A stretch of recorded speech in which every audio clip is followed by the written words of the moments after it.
तो आप समझो, अगर अभी तक जिस चमत्कार को लेने के लिए आप चर्च में आए हो अब तक नहीं हुआ है, तो प्रभु का धन्यवाद करो। प्रभु आपसे बहुत प्यार करते हैं और प्रभु आपके आत्मा को बचाना चाहते हैं, आपको नरक में जाने से रोकना चाहते हैं। इसीलिए वो चमत्कार रुका है। जिस दिन आपने यीशु को पूरी तरह से जान लिया, अपना जीवन यीशु को दे दिया, उसी दिन आपकी जिंदगी में चमत्कार हो जाएगा और आपकी आशीषें रुकी नहीं रहेंगी।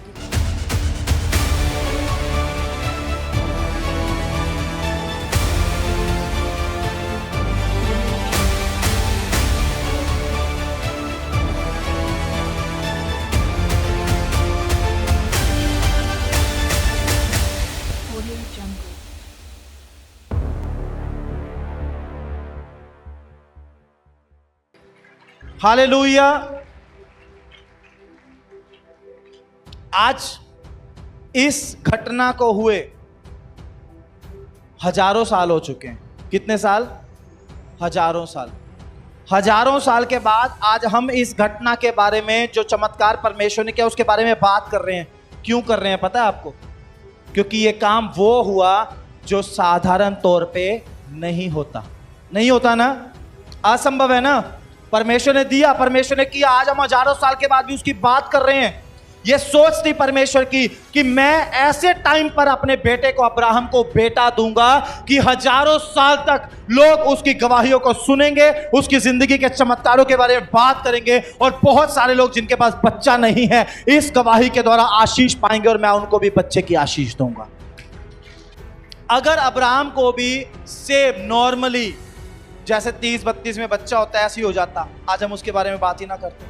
अब्राहम के टाइम में कितने लोगों की शादियां हुई होंगी, कितनों के बच्चे हुए होंगे, उनका जिक्र बाइबल में नहीं है। क्यों नहीं है?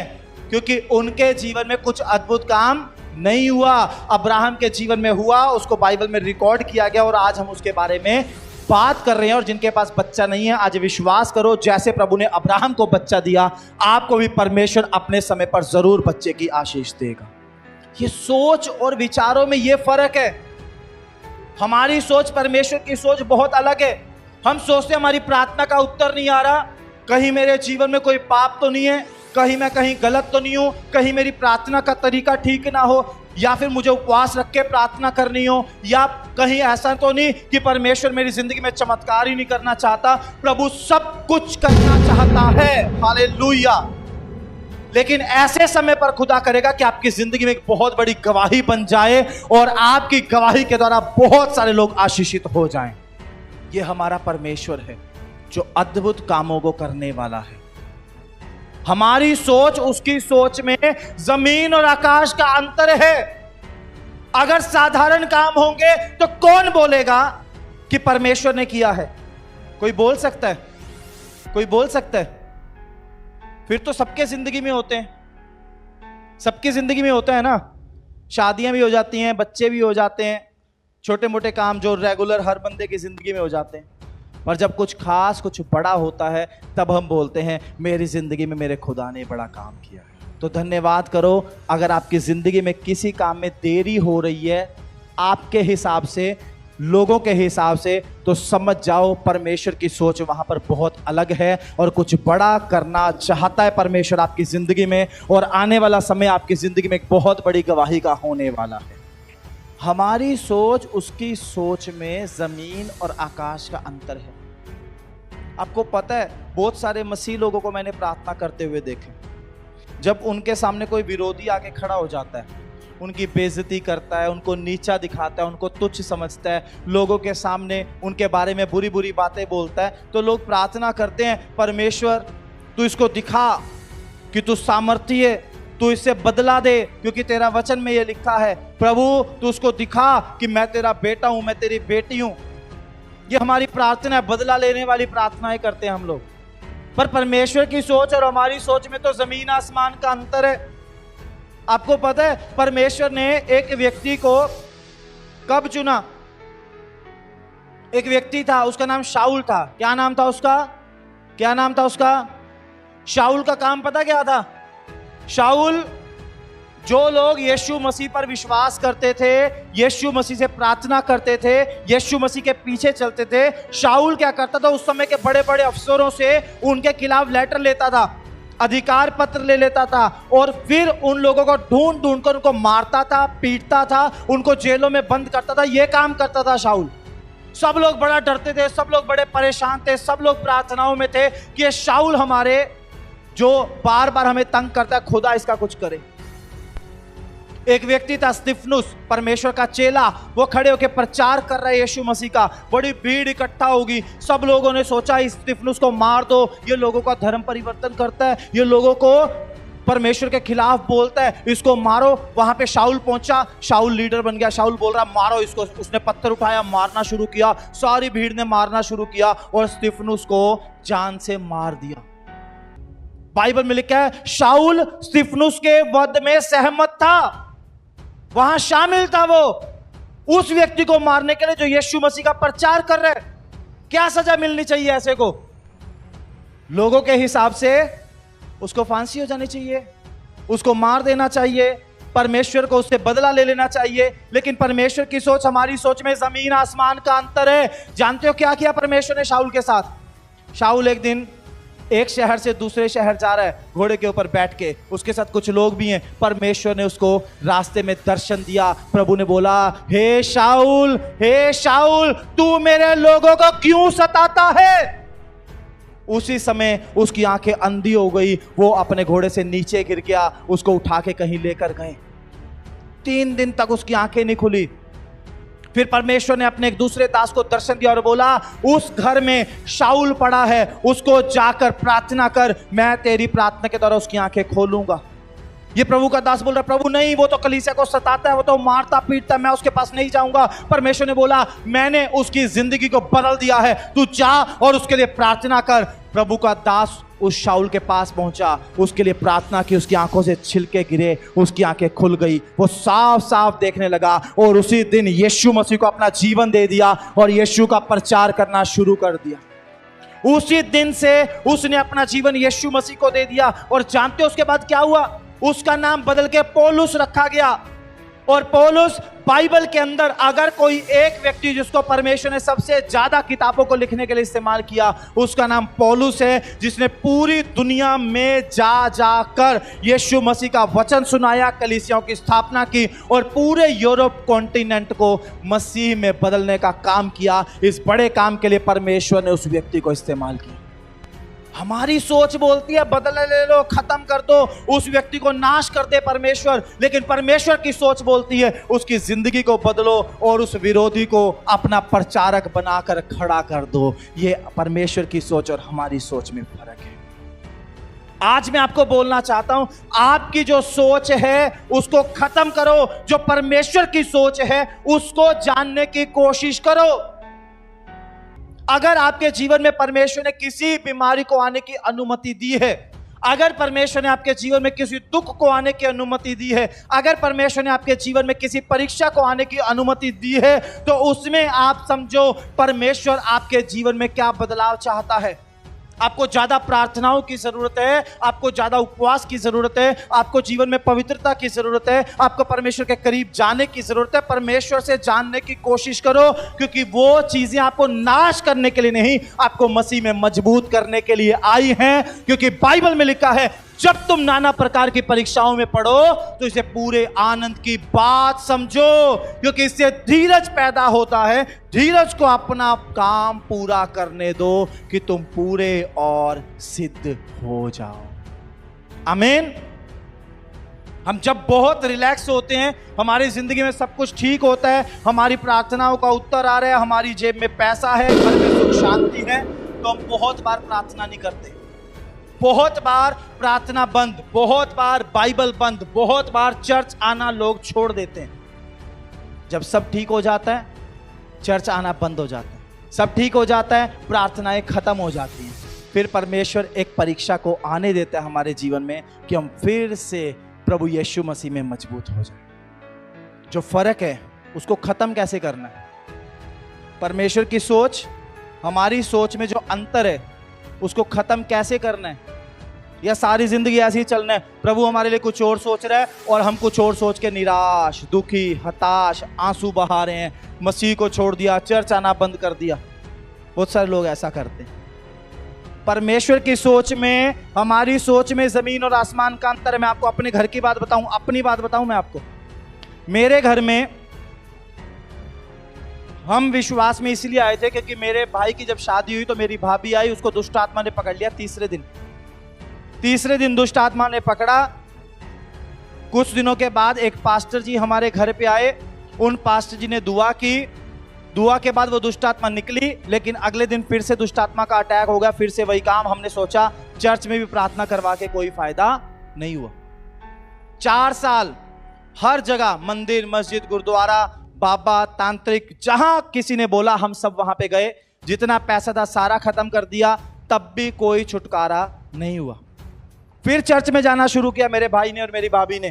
फिर लगातार प्रार्थना करवाते रहते थे। चर्च में दुष्ट आत्मा निकलती थी, घर आते थे फिर अटैक। फिर चर्च में जाते थे, दुष्ट आत्मा निकल जाती थी, घर आते थे फिर अटैक। पर आपको पता उन दिनों में क्या हुआ? उन दिनों मेरे भाई ने, मेरी भाभी ने प्रार्थना करना सीखा। उन्होंने घर आके प्रार्थना करना शुरू किया। उन्होंने नाइट प्रेयर शुरू की। लगातार कुछ महीने जब वो प्रार्थना करते रहे, वो दुष्ट आत्मा छोड़कर चली गई। लेकिन उन महीनों में वो मसीह में इतने मजबूत हो गए कि उसके बाद उन्होंने सबको सुसमाचार सुनाना शुरू किया। मुझे बताया, मेरी मम्मी को बताया, पापा को बताया, और धीरे धीरे हम सब लोग प्रभु यीशु मसीह के विश्वास में आ गए। अगर पहले दिन, पहली बार में छुटकारा हो जाता तो आज मैं यहाँ ना खड़ा होता, क्योंकि हमारा काम हो जाता और हमें अपना जीवन यीशु को देने की ज़रूरत नहीं थी। समझ रहे हैं? वो छुटकारा क्यों रुका रहा? वो दुष्ट आत्मा क्यों वहाँ पर रही? क्योंकि प्रभु चाहते थे हम केवल शारीरिक रूप से आराम ना पाएं, हम आत्मिक रूप से बचा लिए जाएं और उस नरक की आग में ना डाले जाएं। बहुत सारे लोग बीमारियों से चंगे हो जाएं, दुखों से आज़ाद हो जाएं, घर मिल जाए, नौकरी मिल जाए, बच्चे की आशीष मिल जाए, इतना बहुत है। पर इससे बढ़कर परमेश्वर चाहता है हम आत्मिक रूप से बचा लिए जाएं, हम नरक की आग में ना डाले जाएं। इसलिए खुदा कुछ कामों के होने में देरी लगाता है कि हम उसको अच्छे से जान पाएं। तो आप समझो, अगर अभी तक जिस चमत्कार को लेने के लिए आप चर्च में आए हो अब तक नहीं हुआ है, तो प्रभु का धन्यवाद करो। प्रभु आपसे बहुत प्यार करते हैं और प्रभु आपके आत्मा को बचाना चाहते हैं, आपको नरक में जाने से रोकना चाहते हैं। इसीलिए वो चमत्कार रुका है। जिस दिन आपने यीशु को पूरी तरह से जान लिया, अपना जीवन यीशु को दे दिया, उसी दिन आपकी ज़िंदगी में चमत्कार हो जाएगा और आपकी आशीषें रुकी नहीं रहेंगी। तो जो सोच और विचार का अंतर है, अगर उसको ख़त्म करना है तो आज 2 चीज़ें आपको बता रहा हूँ। ध्यान से सुनना है और सीखना है। 2 चीजें आपको बता रहा हूं। फर्स्ट, आपको बाइबल बहुत पढ़नी है। आपको बाइबल बहुत पढ़नी है। कितने लोगों को हिंदी पढ़नी नहीं आती? कितने लोगों को हिंदी पढ़नी नहीं आती? सबको आती है हिंदी पढ़नी? सब जानते हैं हिंदी पढ़नी सबको आती है? सब जानते हैं? Praise the Lord. कितने लोगों के पास घर में बाइबल नहीं है? जिनके पास घर में बाइबल नहीं है वो हाथ खड़ा करो। बाकी सबके पास बाइबल है। जिनके पास बाइबल नहीं है, 1 2 3 4 5, बाकी सबके पास बाइबल है। पढ़ते हैं सब लोग बाइबल? कितने लोग रोज बाइबल पढ़ते हैं? रोज बाइबल पढ़ते हैं आप? आमीन, बहुत अच्छी बात है। मुझे वैसी उम्मीद नहीं थी। नहीं, मैं जानता हूं आप प्रभु से बहुत प्यार करते हो। मैं जानता हूं आप परमेश्वर के वचन को पढ़ने वाले लोग हो। आमीन। लेकिन रोज बाइबल पढ़ना आपकी सोच को परमेश्वर की सोच में मिलाने का काम करेगा। क्यों? जो परमेश्वर की सोच है वो बाइबल के अंदर है। आमीन। बाइबल में क्या है? क्या लिखा हुआ है बाइबल के अंदर? परमेश्वर के विचार लिखे हुए हैं। क्या लिखा हुआ है? परमेश्वर के विचार। परमेश्वर क्या सोचते हैं, परमेश्वर के विचार क्या हैं, वो बाइबल के अंदर लिखे हुए हैं। अगर आप उसको अच्छे से जान लो, अच्छे से समझ लो, तो आपकी सोच जब वचन के जैसी हो गई तो समझ लो आपकी सोच परमेश्वर के जैसी हो गई। उसके बाद आपके जीवन में निराशा नहीं आएगी। किसी काम में देरी हो रही है तो आप समझ जाओगे, क्योंकि बाइबल में लिखा है यहोवा देरी इसीलिए करता है कि अनुग्रह बहुत हो। जब आपके हिसाब से देरी हो रही है तो आप जान जाओगे मेरी ज़िंदगी में ज़रूर कुछ बड़ा होने वाला है। मेरी ज़िंदगी में बड़ी गवाही आने वाली है। तो आप निराश नहीं होंगे, बल्कि आप और खुश होंगे कि मेरी ज़िंदगी में बड़ी गवाही आएगी और मैं अपने परमेश्वर का नाम ऊंचा करूँ। जब दुख होगा, पीड़ा आएगी, परेशानी आएगी, तब आप समझ जाओगे ये दुख मुझे परमेश्वर के नज़दीक लेकर जाने के लिए आया है, ये परीक्षा मुझे परमेश्वर के करीब लेके जाने के लिए आई है। इन बातों के कारण मेरे अनंत जीवन की तैयारी और ज़्यादा अच्छी होने वाली है। तो इसलिए जो फर्क है हमारी सोच में और परमेश्वर की सोच में, उसको खत्म करने के लिए जरूरी है, पहला, बहुत ज्यादा परमेश्वर के वचन को पढ़ना है, जानना है परमेश्वर के वचन को। दूसरा, बहुत प्रार्थना करनी है। दूसरा क्या है? बहुत प्रार्थना करनी है। प्रार्थना करने से क्या होगा? आप अपने विचार परमेश्वर के सामने रखोगे। बाइबल पढ़ने से क्या होगा? परमेश्वर के विचार आप समझोगे, तो क्या होगा? उससे एक रिलेशनशिप बिल्ड होगा, एक रिश्ता बनेगा। समझ आ रही है आपको? मुझे किसी को जानना हो, मुझे किसी को अच्छे तरीके से जानना हो, मुझे क्या करना चाहिए? मुझे किसी को बहुत अच्छे से जानना हो, क्या करना चाहिए मुझे? हाँ जी, उनके साथ बात करनी चाहिए, बैठना चाहिए, टाइम स्पेंड करना चाहिए। सही बोल रहा हूं, गलत बोल रहा हूं? यही तरीका है ना? किसी को भी अच्छे से जानने के लिए उसके साथ बात करो, उसके साथ टाइम स्पेंड करो, आप उसको जान जाओगे, उसका नेचर जान जाओगे, उसकी बातचीत जान जाओगे, वो कहाँ गलत है कहाँ सही है, आपको सब पता चल जाएगा जब आप उस व्यक्ति के साथ टाइम स्पेंड करोगे। लेकिन परमेश्वर को जानने के लिए हम ये काम करना नहीं चाहते। प्रार्थना होती है फॉर्मेलिटी वाली, बाइबल पढ़ी जाती है फॉर्मेलिटी से। रोज का एक अध्याय बाइबल का पढ़ा, बंद की। वो प्रभु ने क्यों दिया, उस वचन के पीछे प्रभु मुझे क्या सिखाना चाहते थे, प्रभु का क्या मकसद था, मैंने जानने की कोशिश ही नहीं की, मैंने फॉर्मेलिटी पूरी की। प्रार्थना करनी है। कुछ लोग प्रार्थना करते हैं, हे हमारे पिता तुझे स्वर्ग में है, तेरा नाम पवित्र माना जाए, तेरा राज्य आए, जैसे तेरी इच्छा स्वर्ग में पूरी होती है वैसे पृथ्वी पर भी हो। बस वो वाली प्रार्थना करके और खत्म।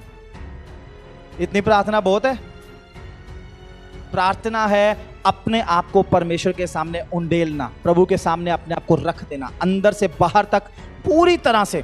आप कमजोर हो तो भी खुदा को बताओ, आप निराश हो तो भी परमेश्वर को बताओ, आप दुखी हो तो दुख परमेश्वर के सामने प्रकट करो, ताकि उसके बाद जब परमेश्वर आपके साथ बात करे तो आपको समझ में आए कि किस बात का उत्तर परमेश्वर मेरी जिंदगी में कैसे देने के लिए जा रहे हैं। समझ आ रही है आपको?